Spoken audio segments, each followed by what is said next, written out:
Continuamos hoy nuestro estudio en el capítulo 16 de los Hechos de los Apóstoles. Y en nuestro programa anterior comenzamos a considerar el segundo viaje del apóstol Pablo. Y decíamos que Pablo se gozó de un gran ministerio en Galacia. No solamente visitó las iglesias que habían sido fundadas la primera vez, sino que multitudes en otros lugares se estaban convirtiendo a Cristo. Nuevas iglesias tuvieron que ser fundadas como resultado de este aumento en número que hubo cada día.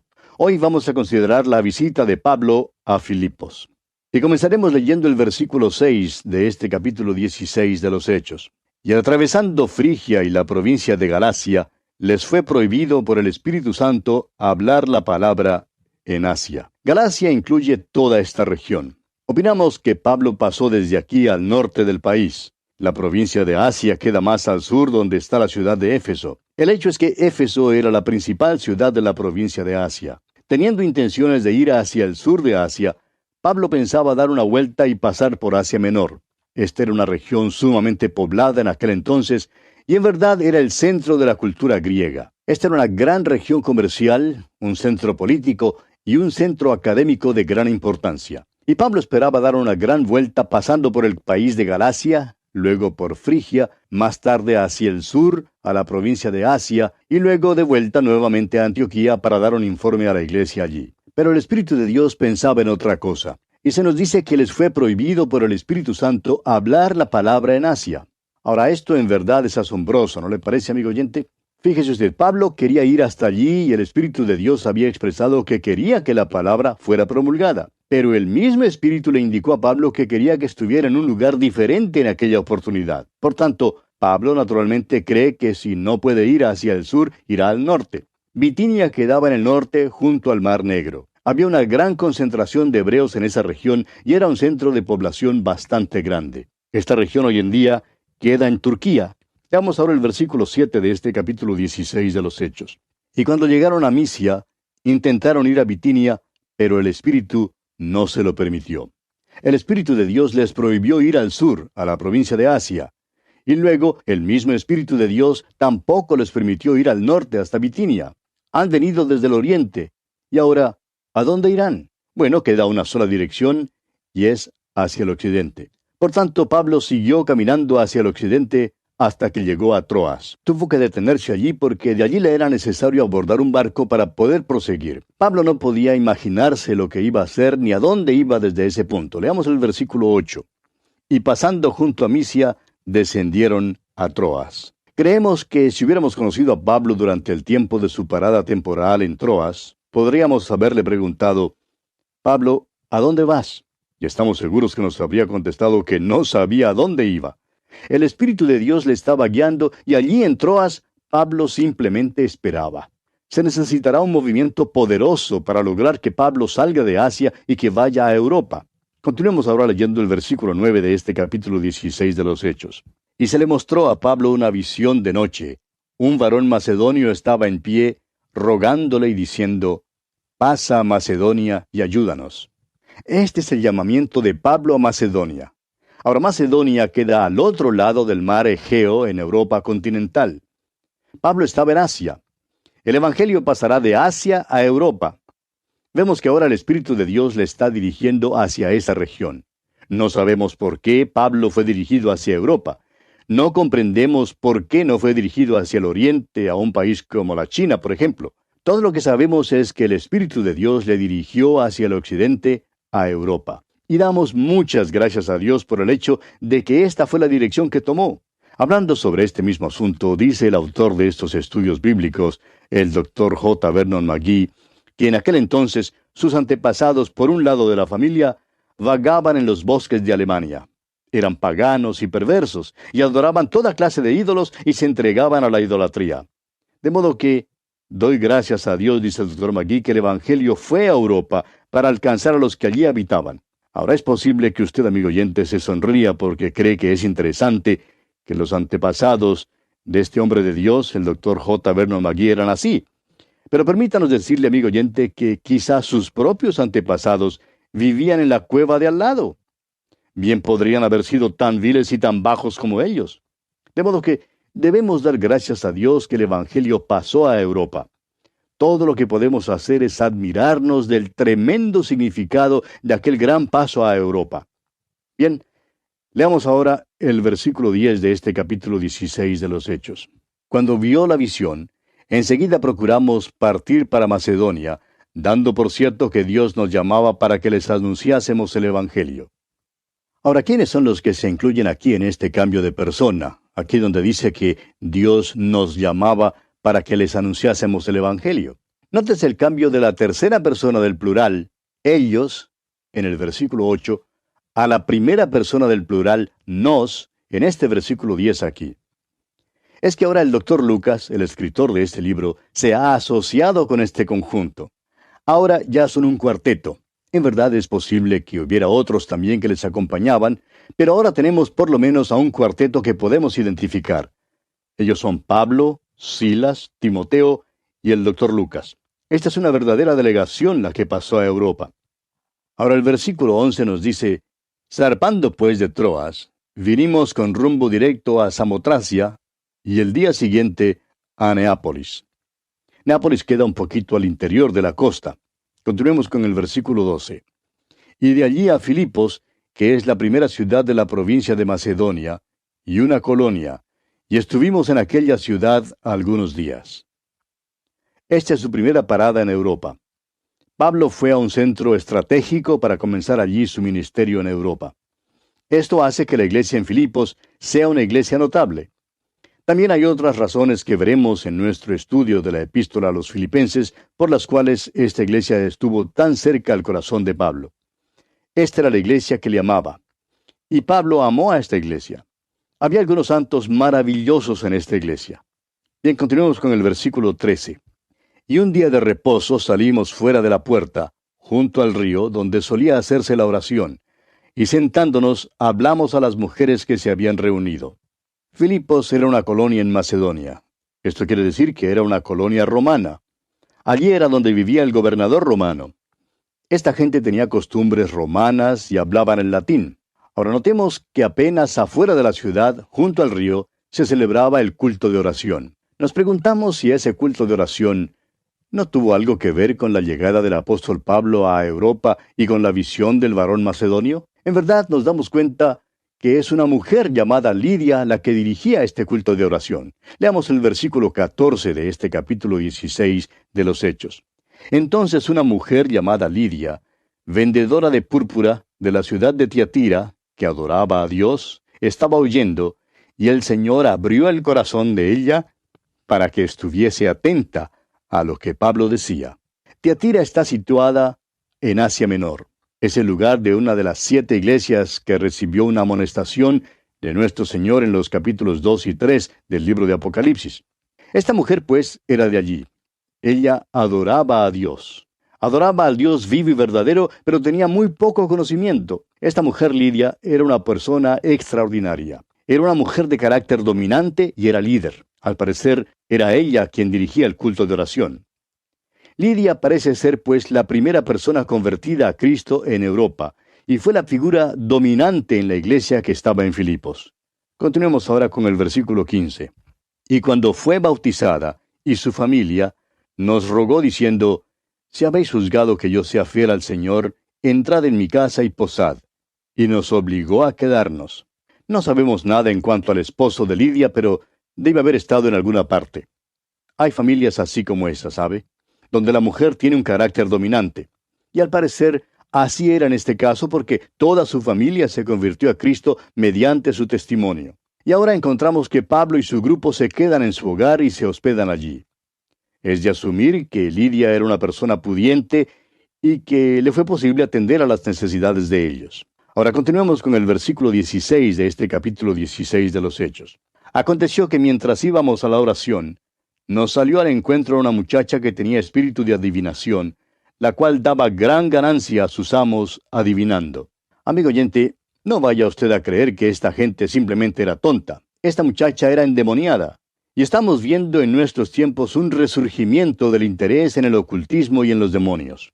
En cierta ocasión, una hermana que vive en un centro metropolitano en los Estados Unidos escribió una carta al Dr. McGee contándole que comenzó a interesarse en la adivinación. Creía que simplemente se divertiría con esto y que no habría nada que fuese peligroso. Esta hermana tiene una historia espeluznante que contar. Pero dice que fue al escuchar la palabra de Dios en el programa a través de la Biblia en inglés, que fue librada del poder satánico que la esclavizaba. Clamó, se volvió a Dios y el Señor la libró.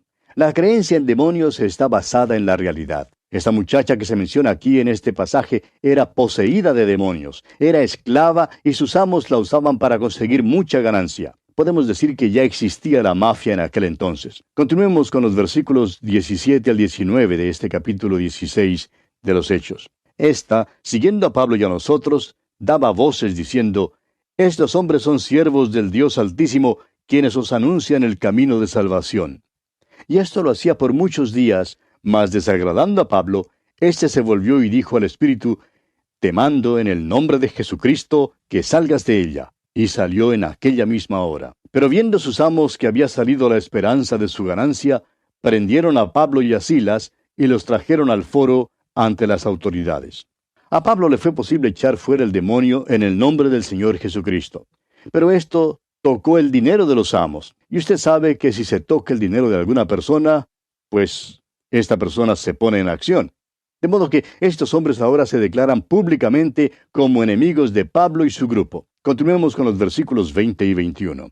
Y presentándolos a los magistrados dijeron: Estos hombres, siendo judíos, alborotan nuestra ciudad y enseñan costumbres que no nos es lícito recibir ni hacer, pues somos romanos. Ahora recuerde usted que Filipos era una colonia romana cuyo pueblo practicaba la idolatría romana. Pablo y sus hombres trataban de cambiar las cosas al predicar acerca del Dios verdadero. Sin embargo, los amos simplemente se sirvieron del argumento de que eran romanos como excusa. El verdadero punto en disputa era que habían perdido su fuente de ingresos financieros. Continuemos con los versículos 22 al 24.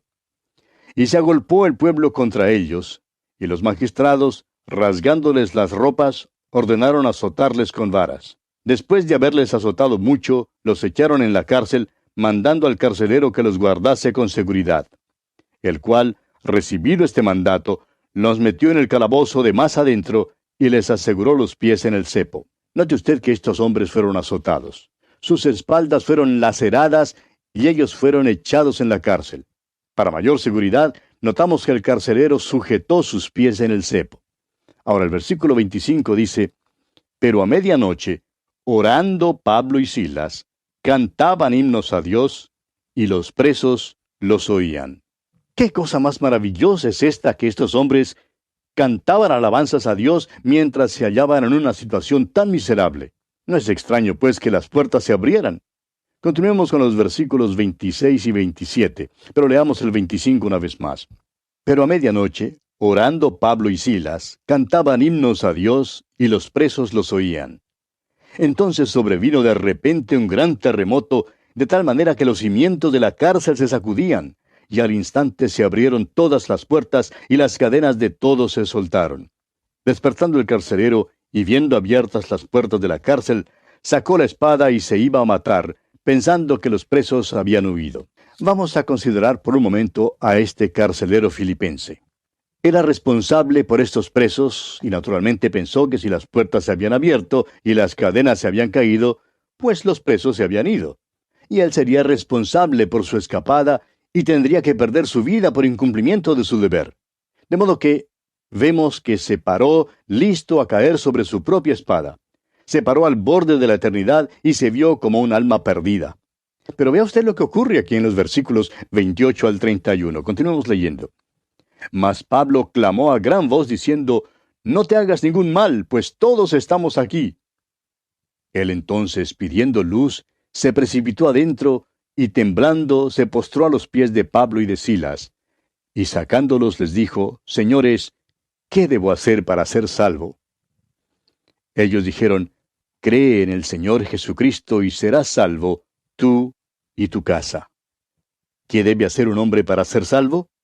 Debe creer en el Señor Jesucristo. ¿Podría acaso creer uno por otro miembro de su familia? De ninguna manera. Cree en el Señor Jesucristo y serás salvo. Y si tu familia cree en el Señor Jesucristo, ellos también serán salvos. Ese es el significado aquí. Ahora los versículos 32 y 33 continúan diciéndonos, y le hablaron la palabra del Señor a él y a todos los que estaban en su casa. Y él, tomándolos en aquella misma hora de la noche, les lavó las heridas y enseguida se bautizó él con todos los suyos. ¿Qué diferencia? Él había causado las heridas de estos hombres, pero ahora les lava las heridas. Es un hombre totalmente cambiado. Prosigamos con los versículos 34 y 35. Y llevándolos a su casa, les puso la mesa, y se regocijó con toda su casa de haber creído a Dios. Cuando fue de día, los magistrados enviaron alguaciles a decir, suelta a aquellos hombres. Esta acción se debe a que ellos se dan cuenta de que lo que habían hecho lo habían hecho ilegalmente. Y ahora están mandando que suelten a los presos para que se vayan en paz. Sin embargo, Pablo elevó una objeción. Dijo que no saldría bajo tales circunstancias. Leamos los versículos 37 hasta el 40 de este capítulo 16 de los Hechos. Pero Pablo les dijo, después de azotarnos públicamente sin sentencia judicial, siendo ciudadanos romanos, nos echaron en la cárcel y ahora nos echan encubiertamente. No, por cierto, sino vengan ellos mismos a sacarnos. Y los alguaciles hicieron saber estas palabras a los magistrados, los cuales tuvieron miedo al oír que eran romanos. Y viniendo les rogaron, y sacándolos les pidieron que salieran de la ciudad. Entonces, saliendo de la cárcel, entraron en casa de Lidia, y habiendo visto a los hermanos, los consolaron y se fueron. Note usted que Pablo objeta al hecho de que estos magistrados quieren sacarles encubiertamente, después de haberles azotado públicamente sin sentencia judicial, a pesar de ser ciudadanos romanos, lo cual era ilegal. Por eso dice, no, Señor, yo no me voy en esta forma, yo soy ciudadano romano. Y entonces, al oír esto, los magistrados, dice aquí el versículo 38, tuvieron miedo al oír que eran romanos. De modo que decidieron venir y les rogaron que salieran y se fueran de la ciudad. Ellos entonces, saliendo de la cárcel, entraron en la casa de Lidia y después de ver a los hermanos, los consolaron y se fueron. Y así, amigo oyente, concluye el capítulo 16 de este libro de los Hechos de los Apóstoles. Llegamos ahora al capítulo 17. Y tenemos en este capítulo la continuación del segundo viaje misionero de Pablo. Estamos acompañando a Pablo en su segundo viaje misionero. Vimos en el capítulo 16 que Pablo había entrado por primera vez al continente europeo, lo cual constituyó un paso memorable, significativo y revolucionario. Llevó el Evangelio a los antepasados de muchos de nosotros. Ahora, no podemos alegar ser superiores a otros. En realidad, Dios escoge lo débil del mundo simplemente para dejar saber al mundo que todo lo que Él hace es a causa de su soberana gracia y no a causa de ningún mérito humano. Le damos gracias a Dios por enviar el Evangelio a Europa. Vimos que Pablo fue primero a la ciudad de Filipo y que allí le trataron mal. Sin embargo, en aquel pueblo se pudo establecer una pequeña iglesia. Cuando estudiemos la epístola que Pablo escribió a esa iglesia, notaremos que era la iglesia más cercana al corazón del apóstol Pablo que cualquier otra iglesia o cualquier otro grupo de creyentes. Y ahora pues, prosigue su viaje misionero. Esperamos que usted esté siguiendo en su mapa como le hemos sugerido. Y notará que Pablo va a Tesalónica, todavía viajando hacia el oeste a Macedonia. Tesalónica será, pues, su próxima parada importante en su actividad misionera. Comencemos leyendo el versículo 1 de este capítulo 17 de los Hechos. Pasando por Anfípolis y Apolonia, llegaron a Tesalónica, donde había una sinagoga de los judíos. Ahora ya hemos notado esto. Pablo acostumbraba a usar la sinagoga como una plataforma de lanzamiento, por decirlo así, para introducirse a la vida de la ciudad o de la comunidad. Esto le conducía a relacionarse con los judíos devotos de la ciudad y algunos de esos judíos creerían. Nunca sucedió que todos creyeron, pero siempre hubo algunos que creyeron. El hecho es que la mayoría de ellos le rechazaría, y esto le abriría el camino a los gentiles. Luego, algunos de los gentiles también creerían, y esta es la manera como una iglesia se establecía, una iglesia local integrada por judíos y gentiles. Ahora, Anfípolis también era la llamada Nueve Caminos, y este nombre sugiere una importancia estratégica y comercial. La mayoría de las ciudades se edifican sobre el modelo de un cuadro. Pero esta ciudad había sido edificada como una casa redonda y el muro alrededor de ella era también redondo. Anfípolis, pues, era una estación importante en la Vía Ignacia, un camino romano que era la vía pública prominente por aquella región. En este camino, el Esponto quedaba a unos 800 kilómetros de Dirrachum, en el mar Adriático. Esta sería la carretera por la cual pasaba el ejército romano. Por esta ruta viajaban también los comerciantes. Y ahora vienen algunos misioneros que van de camino a Tesalónica. Apolonia era otro pueblo importante en esta misma Vía Ignacia. Pero vamos a detenernos aquí por hoy, amigo oyente, porque nuestro tiempo una vez más ha tocado ya a su fin. Que Dios le bendiga muy ricamente.